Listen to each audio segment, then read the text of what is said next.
నేను మా తమ్ముళ్ళని కోరేది ఒక్కటే, ఇలా మీ చేతిలో ఒక అవకాశం ఉంది. రేవంత్ రెడ్డి కళ్ళు తెరిపించడానికి మీ చేతిలో ఒక అవకాశం ఉంది. ఈ జూబ్లీ హిల్స్ ఉప ఎన్నిక కొంతమంది చెల్లెళ్ళు ఇది ఎలక్షన్లో నామినేషన్ వేసినట్టు కూడా నేను పేపర్లో చదివాను.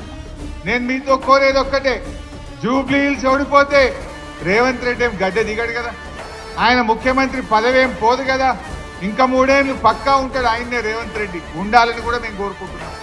ఇక మళ్ళా కాంగ్రెస్ 20 ఏళ్ళ దాకా మొలవది. మీరు కాంగ్రెస్ ను జూబ్లీ హిల్స్ లో ఓడించాలని, ఆనాడు కాంగ్రెస్ ను గెలిపించాలని బస్సు యాత్ర చేసింది. ఆనాడు కాంగ్రెస్ మిమ్మల్ని వేడుకున్నది, వాడుకున్నది. ఇవాళ గెలిచి గద్దెనెక్కి మీకు దగా చేసింది కాంగ్రెస్. ఆ కాంగ్రెస్ కళ్ళు తెరిపించాలంటే, ఆ కాంగ్రెస్ కు సురుకు బుట్టాలంటే జూబ్లీ హిల్స్ లో కాంగ్రెస్ ను ఓడించడానికి మా నిరుద్యోగ యువతి యువకులందరూ దండుగట్టి బయలుదేరండి. కాంగ్రెస్ ఓడితే ఆయన రివ్యూ చేసుకుంటాడు.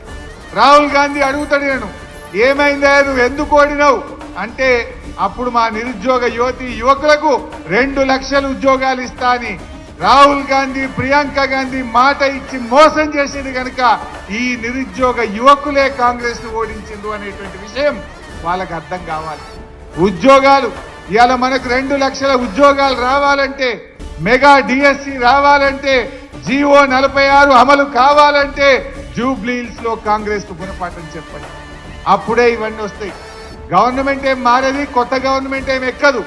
కానీ తన తప్పులు తాను తెలుసుకోవాలంటే, కాంగ్రెస్ రివ్యూ చేసుకోవాలంటే ఇవాళ కాంగ్రెస్ ను మనం ఓడించాల్సినటువంటి అవసరం ఉంది.